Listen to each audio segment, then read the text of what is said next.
버티는 삶에 관하여 허지웅 지음 문학동네 출판사.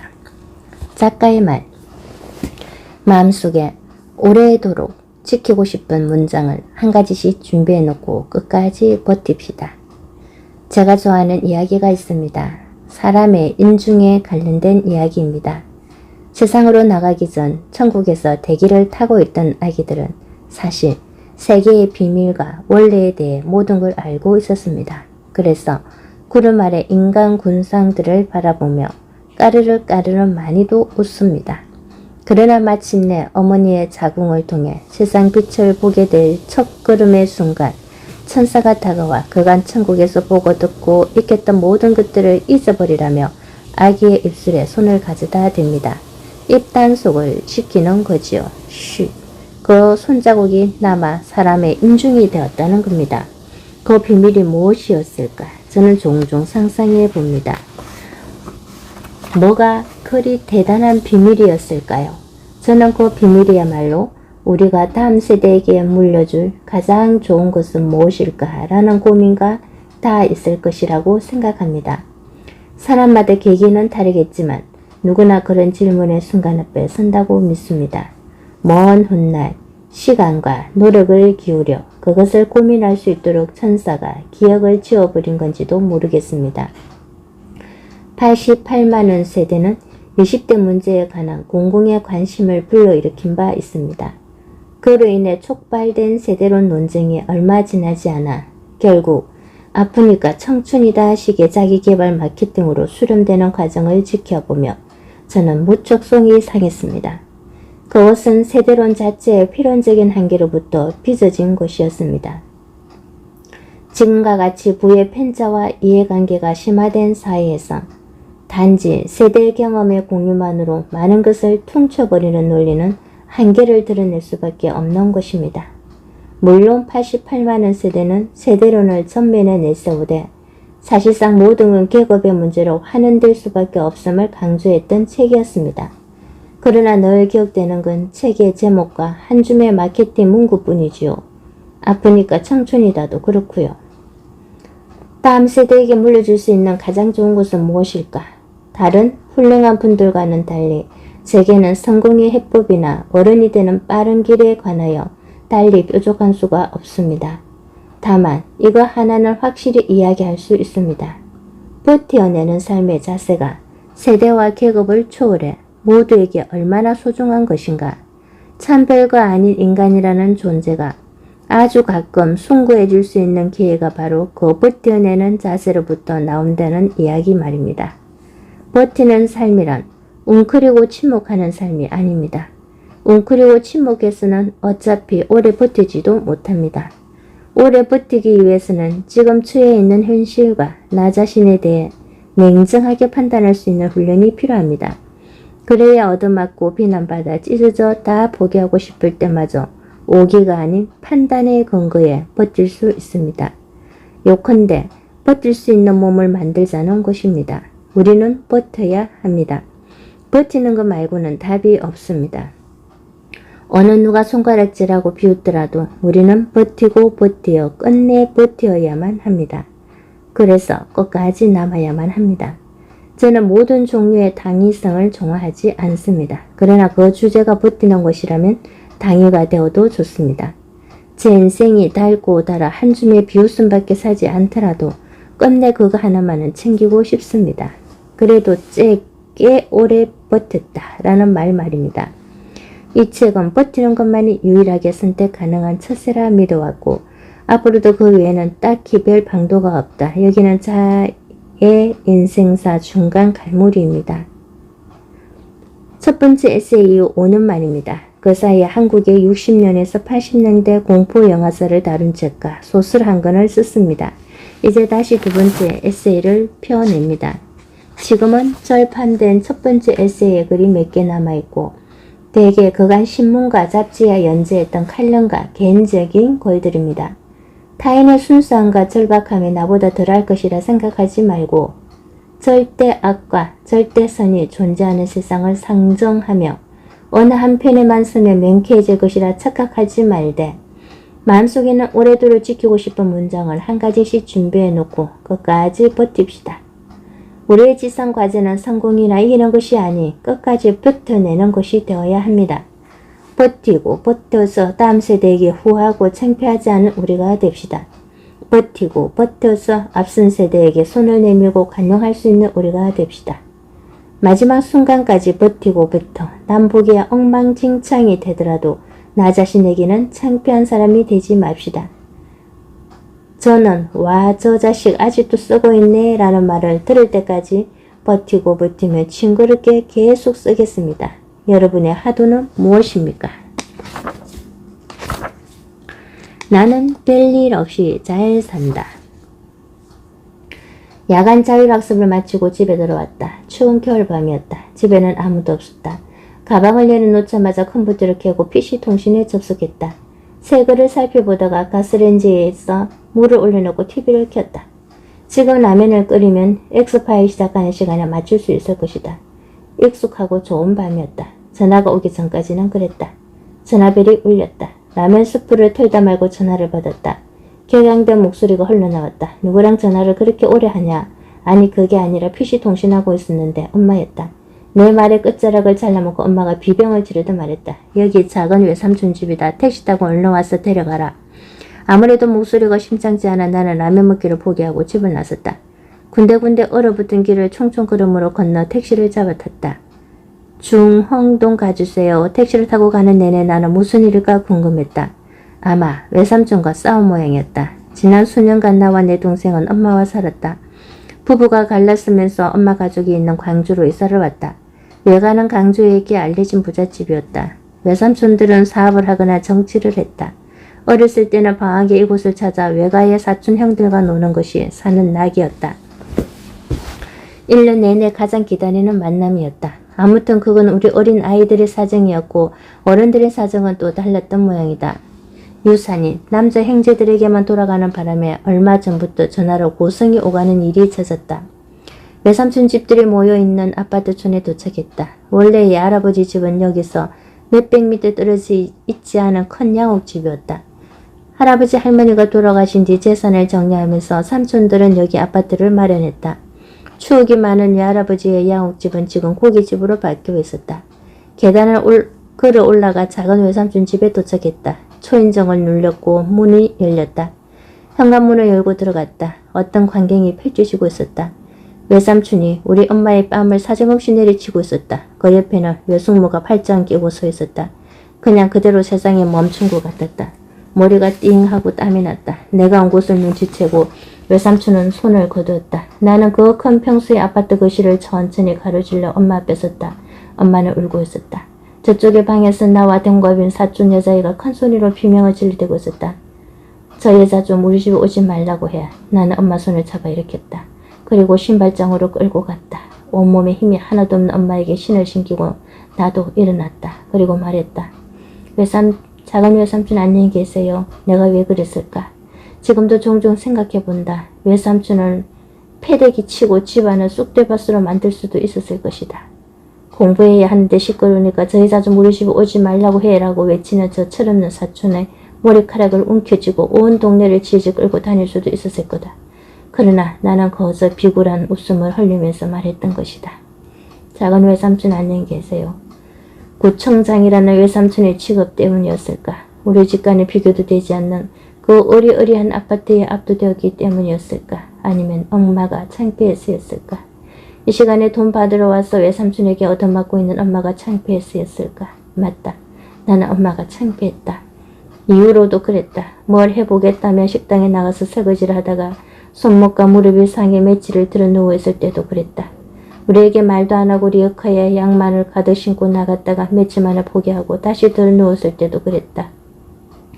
꼭 받아야 되는 돈이라면 남편도 없이 홀로 친지 가족들 사이에서 고립되어가는 모습을 볼 때도 그랬다.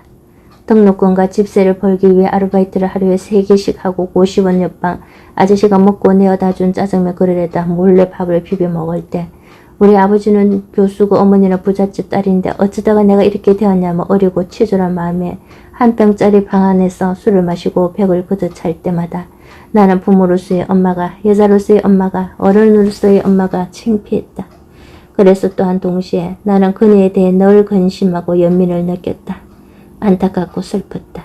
나는 지금도 엄마의 전화를 잘 받지 않는다.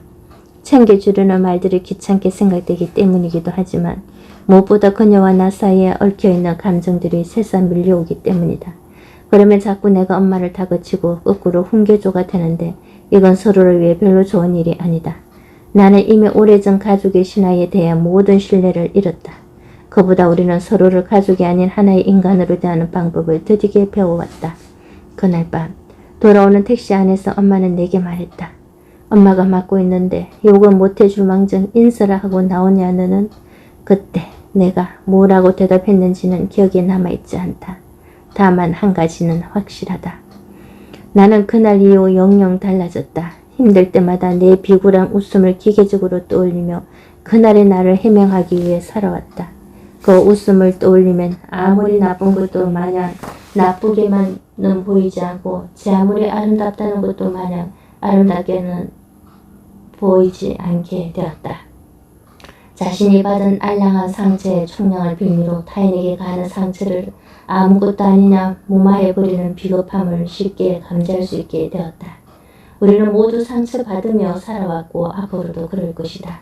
인생이 영하나 연속곡이라도 되느냐 타인과 자신의 삶을 극화하는데 익숙한 사람들은 그 상처를 계기로 더 나은 삶을 살 수 있다거나 최소한 보상받으리라 상상한다. 내 상처가 이만큼 크기 때문에 나는 착한 사람이고 오해받고 있고 너희들이 내게 하는 지적은 모두 그러다. 넌 생각을 하는 이들도 있다. 그러나 그런 착각은 결국 응답받지 못한다. 상처는 상처고 인생은 인생이다. 상처를 과시할 필요도 없고 자기 변명을 위한 핑계거리로 삼을 이유도 없다. 다만 짊어질 뿐이다. 짊어지고 껴안고 공생하는 방법을 조금씩 터득할 뿐이다. 살아가는 내내 말이다. 그러고 보면 사람은 연민만 알려면 자기 힘으로도 충분히 살 수 있다. 물론 사랑으로도 살 수 있겠지만 그건 여건이 되는 사람에게 허락되는 거다. 행복한 사람들이 모두 행복하세요, 사랑하세요 같은 말을 떠올리며 그만할 수 있는 건 대개 그런 이유에서다. 나는 별일 없이 잘 산다. 2013년 1월 자신이 받은 알량한 상처의 총량을 빌미로 타인에게 가는 상처를 아무것도 아니냐 무마해버리는 비겁함.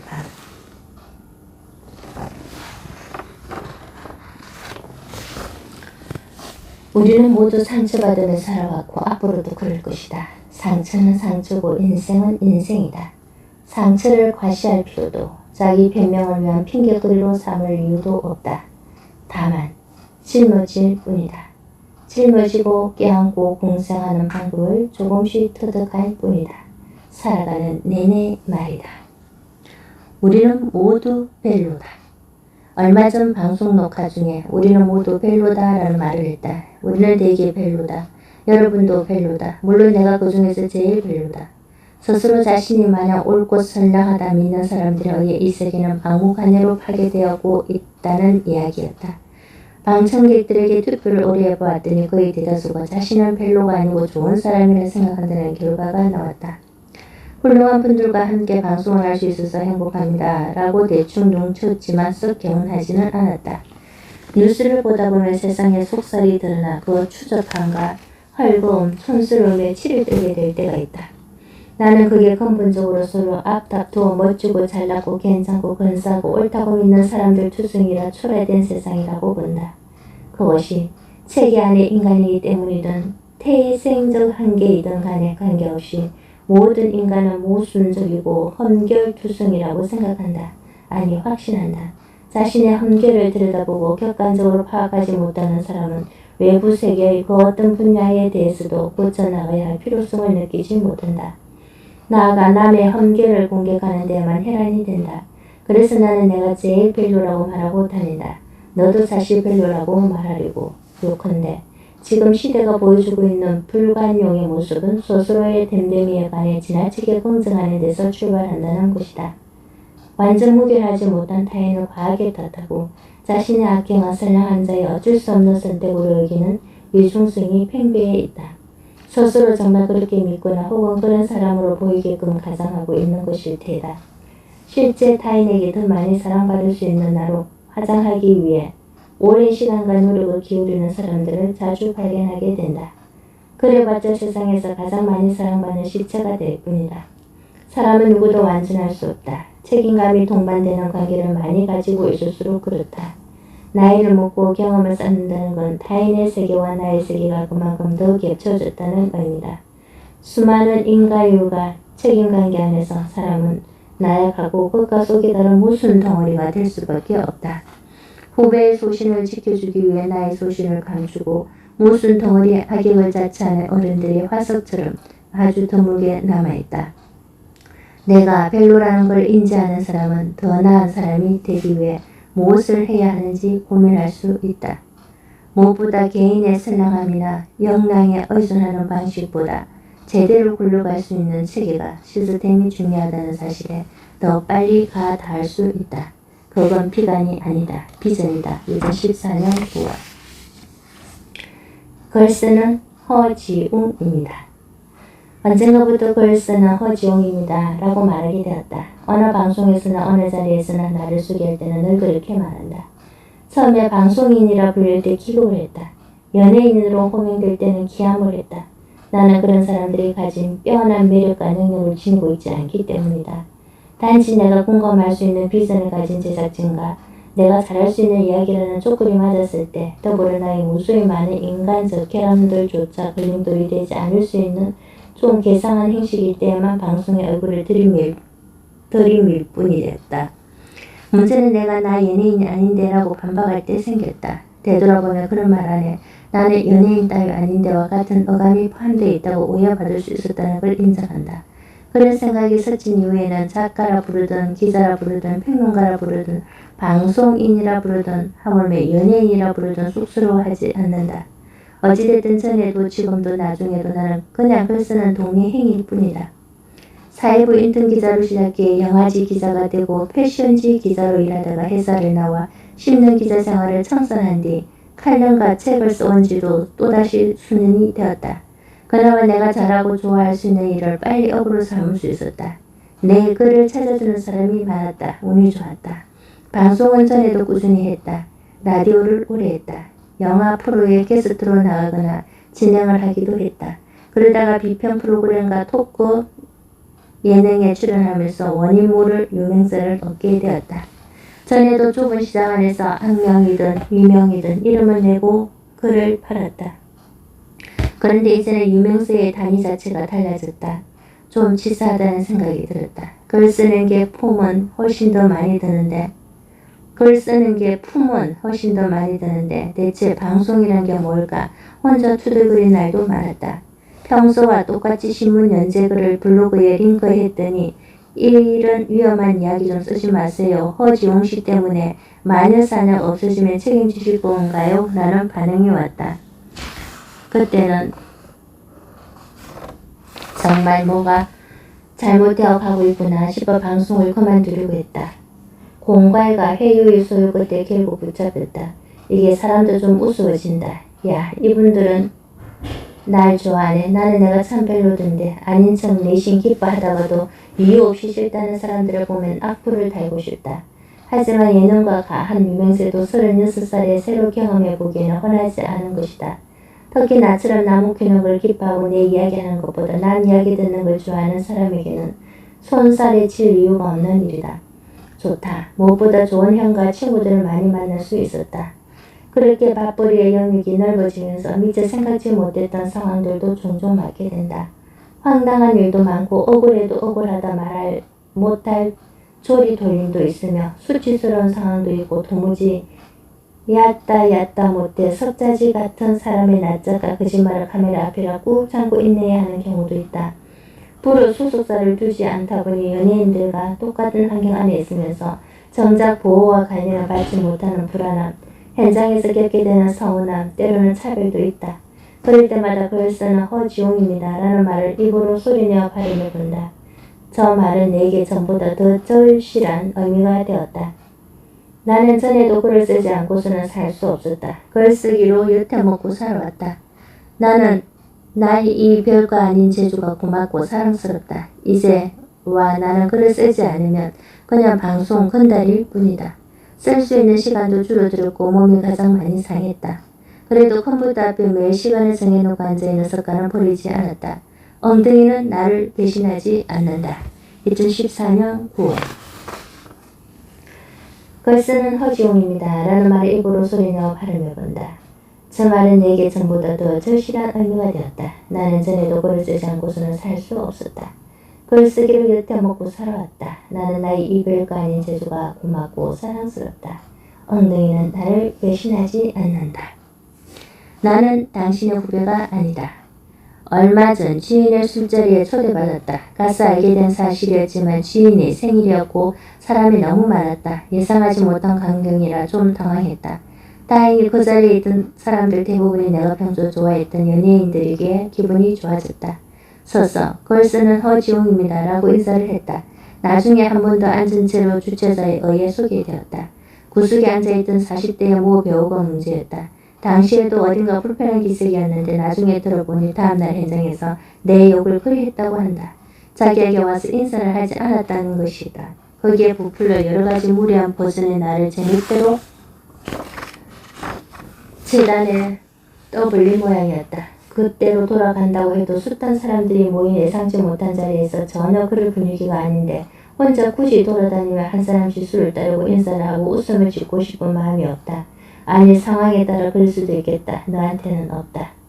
내가 이런 이야기를 토로했더니 어떤 친구는 내가 TV에 나오니까 그가 나를 후배로 인식했을 거라는 의견을 들려주었다. 전파를 타는 순간 불가항력적으로 그 사람은 후배가 될 수밖에 없는 것이 정말 세상에 어울리라면 나는 방송을 그만두겠다. 당신은 배우다. 나는 배우가 아니다. 나는 당신은 후배가 아니다. 설사 후배라 치더라도 자기한테 와서 인사하지 않았다는 이유로 처음 본 사람의 험담을 들어놓는 한심한 치를 선배를 취급해주고 싶은 마음 따위는 눈꼽만큼도 없다. 극 중에서 나 주인공이지 처음 보는 사람에게 주인공 취급을 받지 못했다고 심술을 부리는 건 아무래도 곤란하다. 얼마나 대단하신 분인지 40대에도 그리 인사받고 대우받고 싶어 견딜 수가 없는데 50대 되면 검칠해서 동상이라도 세워줘야지 안 되겠다. 그러고 보면 영화 잡지 기자들 사이에도 이상한 습관이 있다. 이럴 때면 배우 안승기 씨에게 안승기 선배라고 부르는 것이다. 아무래도 그가 영화계의 굳건 너른 나무 같은 존재이기 때문인 것이다. 그렇다면 그것은 그 나름대로 설명이 가능하다. 존경과 권위는 스스로 선배라고 선언하여 얻을 수 있는 것이 아니다. 그의 행동과 품위, 아껴보고 배울 점들로부터 자연스레 얻어지는 것이다. 그러나 그런 경우는 드물다. 여타 대개의 한국산 선후배 문화에는 장점만큼이나 나를 질실하게 만드는 냄새와 결이 있다. 선배와 후배라는 이름으로 날주가 시주를 자처하지 않고서는 좀 채 안다 할 수 없는 병이 보인다. 나는 좀 뼈주었으면 좋겠다. 한국에는 깍두기라는 훌륭한 전통이 있다. 2014년 9월 존경과 권위는 스스로 선배라고 선언하여 얻을 수 있는 것이 아니다. 그의 행동과 품위, 아껴보고 배울 점들로부터 자연스레 얻어지는 것이다. 평범한 어른이 되는 법. 인간은 과거를 생각할 때마다 조금씩 죽는다. 시간이 흐를수록 사로잡힐 과거는 늘어간다. 후회를 남기지 않는 죽음 따위는 건사한 문장 안에서나 찾을 수 있는 것이다. 그리하여 마침내 마지막 순간 인간은 자신이 감당할 수 있는 한계를 멀찌감치 초과해버린 과거의 무게에 눌려 버둥거리며 죽음을 맞이하게 되는 것이다. 그것은 우스꽝스럽지도 비장하지도 않은 그냥 인류라고 부를 만한 광경이다. 나이를 먹고 어른이 된다는 건 자기 주변을 책임질 일이 늘어난다는 것이다. 당신도 알다시피 책임을 진다는 건 말처럼 그리 고상한 일이 아니다. 더럽고 치사한 일이다. 내 소신이 아니라 남의 소신을 지켜줘야 하는 일이다. 나의 50에 누군가는 100가지를 책임져야 할 것이고 다른 누군가는 10가지를 책임지고 있을 테다. 그러나 그것은 각자 짊어질 깜냥이 되는 과거의 무게 차이일 뿐 절대량으로 우위를 따질 일은 아니다. 아름답게 나이 먹을 수 있는 방법 같은 건 없다. 결국 매 순간 과거를 떠올리며 조금씩 죽어가는 길을 피해가기란 요원한 노릇이다. 피할 길을 찾을 수 없다면 짊어지는 수밖에 없다. 문제는 책임지지도 짊어지지도 않겠다면 뭘 할까? 인류라는 단어를 내팽개쳐버리는 사람들이다. 현대사회라는 것이 문명 공동체이다 보니 평범한 어른이 된다는 건 꽤 어려운 일이 되고 말았다. 그나마 나이 값만이라도 해주었으면 하는 사람들이 나이는 숫자에 불과할 뿐이지 같은 말을 떠벌리는 걸 지켜보는 일은 곤욕스럽다. 후르야 미노루의 작품세계는 늘 이와 같은 화두를 관통해 왔다. 그의 초기작이자 출세작인 이나중 탁구부는 막무가내의 화장실 개그물로 치부되는 경향이 있다. 그러나 그조차 정수는 어른들의 세계를 향한 막연한 동경과 현실과의 괴리 그리고 소년들의 왁자지껄한 난장 이후에 찾아오는 덧없음에 있었다. 초창기 후루야 미누루 작품의 주인공들은 대개 무책임한 어른들의 영향 아래 놓여 있으되 자기 힘으로 삶을 일궈내고자 하는 의지를 드러내곤 했다. 나이가 좋은 어른이 되고 싶어하고 그렇다면 좋은 어른이란 무엇인가를 고민하는 모습이 종종 포착되었다. 크레이지 군단은 이 나중 탁구부에서 그린 힐에 이르는 초기 3부작 가운데 그러한 메시지를 가장 집약적으로 드러낸 역작이었다. 주인공 형제가 아저씨에게 두들겨 맞고 실컷 눈물을 쏟은다며 얼른 아무렇지 않다는 듯 다음 발걸음을 재촉하는 크레이지 군단의 마지막 한 끝은 영화 그래비티에서 지구 위를 두 다리로 버티고 일어선 샌드라 블록의 마지막 장면과 비견될 만한 것이었다. 어두워졌다고 평가되는 중기 이후의 작품들에서 이와 같은 화두는 더욱 본격화된다. 두더지에서 시가테라, 시메와 나비에 이르기까지 후루야 미노루의 주인공들은 더 나은 인간, 공동체에 필요한 사람, 최소한 평범한 어른, 아니 평범한 어른이라는 이상향을 향해 골몰한다. 학자들은 호루야 미누루의 건작들이 믿을 수 없을 만큼 초라한 남자가 믿을 수 없을 만큼 멋진 여자에게 구제되는 이야기의 동어 반복이라고 비판한다. 확실히 그런 행위가 있다. 다만 후루야 미누루가 방점을 찍는 건 그녀에게 구제되는 거가 아니다. 이것은 주변 세계와 관계를 맺고 책임지는 행동의 필요성을 깨달으면서 스스로를 구제하는 나의 이야기다. 소노시온의 두더지는 호루야 미누루의 원작을 영화화한 작품이다. 원작의 주인공은 평범한 어른이 되고 싶어하는 소년이다. 그러나 이미 그럴 수 없을 것이다. 실패한 인생이라 생각하고 공동체에 해악을 끼친 인간을 찾아 함께 죽고자 여정을 떠난다. 여정은 실패로 돌아가고 소년은 돌아온다. 그리고 비극적인 결말을 맞는다. 소노시온이 두더지를 영화화한다고 했을 때 도대체 얼마나 어두운 영화가 나올지 지레 겁부터 먹었다. 소노시오는 후루야 미누루와 닮은 구석이 많은 당대의 작가다. 후루야 미누루에게서 웃음기를 아예 제거해버리고 피와 배설물을 한 바가지 껴앉으면 소노시온이 될 것이다. 소노시온은 자살클로부터 기묘한 서커스, 노리코의 식탁에 이르는 초기작에서 당신은 당신과 얼마나 관계 맺고 있습니까? 라는 질문을 반복하며 가정의 붕괴와 책임의식의 부재에 관해 지속적으로 다루어왔다. 그에게 두더지는 너무 어울려서 어쩌면 서로 어울리지 말았어야 할 선택이었을지 모른다. 그런데 2011년 3월 11일 대지진이 일어났다. 소노시온은 이미 써두었던 두더지의 영화 시나리오를 폐기했다. 그리고 대지진 이후의 폐허를 배경으로 원작 두더지의 비전을 새롭게 펼쳐냈다. 원작과 영화의 결정적인 차이는 결말에서 드러난다. 소노시온은 주인공에게 전륙되고 비틀거리더라도 살아남아 버틸 것을 요구한다. 그것은 대지진의 여파로 상처받은 자국민을 향한 메시지였다. 놀랍게도 원작 두더지의 컨테스트는 영화 두더지의 방향 전환에 의해 더욱 강렬한 설득력을 갖게 되었다. 두더지의 주인공은 평범한 어른이 되고 싶어한다. 평범한 어른으로 공동체에 도움이 되는 일원이 되고 싶어한다.